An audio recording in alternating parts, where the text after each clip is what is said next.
Hindi natin inaasahan mga kaparmers na tsimpuhan na kuna ng kamera. Relax lang ang kanyang panganganak at lahat ng mga kalabaw dito ay may kanya-kanyang tsupon. Napakarami ng alaga nila dito, grabe. Talagang masasabi nating big time ang farm na ito.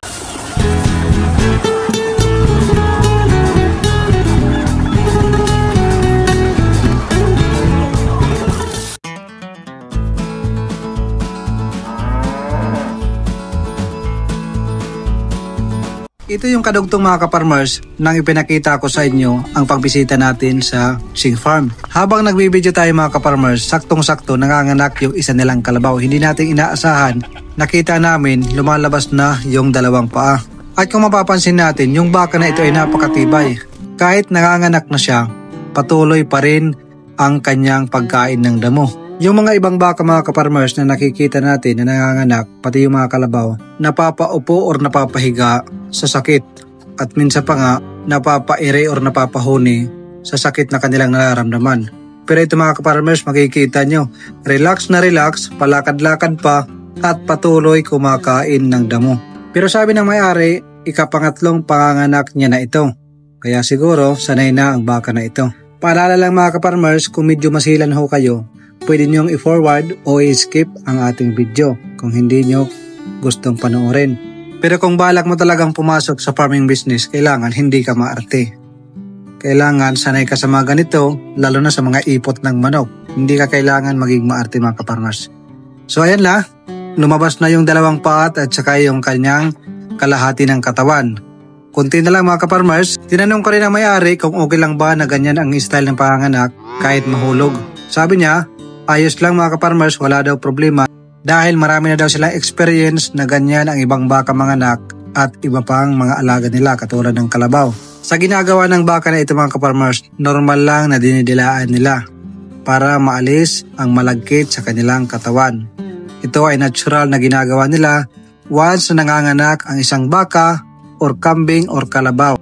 Ayaw ko na sanang i-upload ito mga kaparmers. Kaso naisip ko, mayroon tayong mga ibang kaparmers na hindi pa siguro nakakita ng aktual na panganganak ng baka o kalabaw mga kaparmers.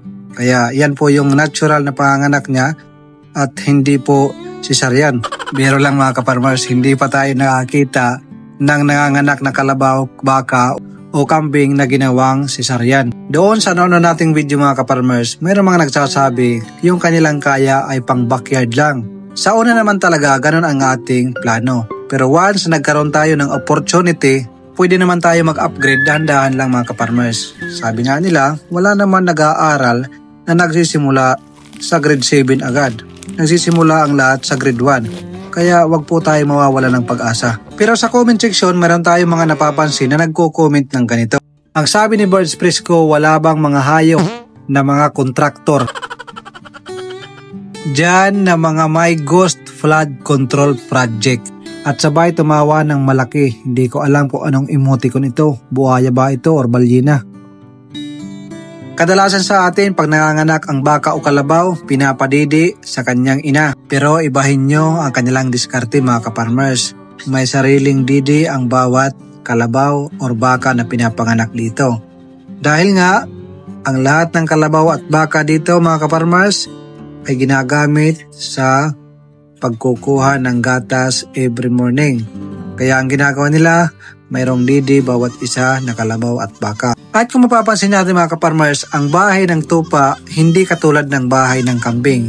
Ang bahay ng kambing mga kaparmers mas mainam na nakasirado at hindi masyadong nakakapasok ang hangin.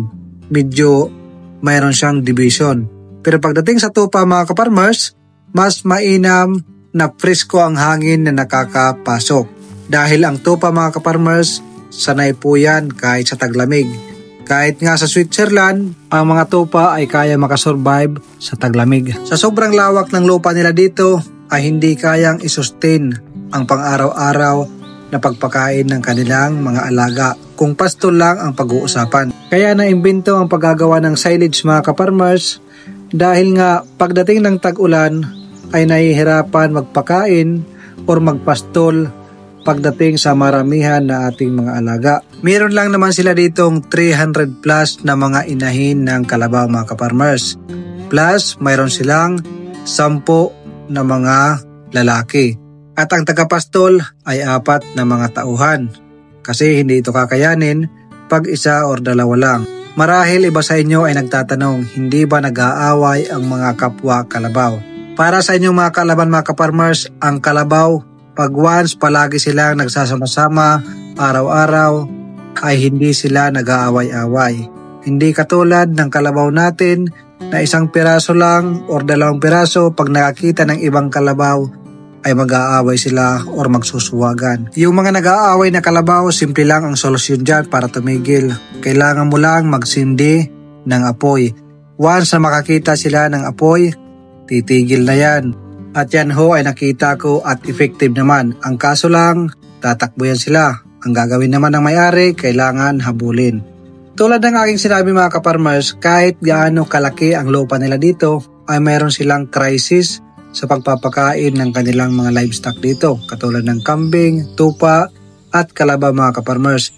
Pagdating ng tag-ulan, ito ang nangyayari. Yung kanilang mga pastulan, nalulubog sa tubig. At yung mga damo, namamatay. Pero wala akong problema dahil pinaghahandaan nila bago pa man sumapit ang bare months or tag-ulan. Dahil napakarami silang mga silage na iniimbak para diyan kinukuha ang pagkain ng kanilang mga livestock katulad ng kalabaw, baka, kambing at tupa. At sa araw na ito mga kaparmers, nasaksihan natin na mayroong bumili na 1 kalabaw sa kanila. Mayroong pang 1 anak. At ito nga ang aking nasaksihan mga kaparmers. Ang taong maraming pera ay hindi na yan nagdadala ng wallet. Alam nyo ba kung bakit mga kaparmers? Makikita nyo mamaya mga kaparmers. Isang simpleng tao, parang dugyutin lang kung titingnan. Pero makikita nyo kung gaano karami ang kanyang pera. At hindi siya nagdadala ng wallet.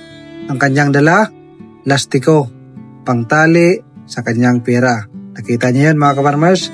Ganon lang kasimple ang buhay ng isa nating kaparmers. Kasabay na panganganak ng kanilang baka, nasaksihan naman natin ang panganganak ng kanilang 1 kambing. Kaya kung naghahanap kayo ng tupa, kambing, kalabaw na mga quality, ay mayroon sila dito. At nagbibenta rin sila ng fresh milk. At mayroon din silang binibenta ng mga silage. Ang ganda at ang lawak at ang dami ng kanilang mga alaga dito. Kaya sa ating mga kaparmers, kung kayo ay nangangarap magkaroon ng ganito kalaking farm, siguro kaya din natin to. Magsimula lang tayo sa maliit at mag-upgrade tayo pag mayroon na tayong budget. At kung ikaw ay napadaan sa aking video, maaari mo ring i-check ang mga nauna kong mga upload na sigurado mapupulutan ng aral at may inspire ka kung ikaw ay planong pumasok sa farming business. At huwag mo rin kalilimutan mag-subscribe sa ating YouTube channel para updated ka sa susunod natin mga inspirational video. Yun lang, maraming salamat and God bless sa ating lahat mga kaparmers.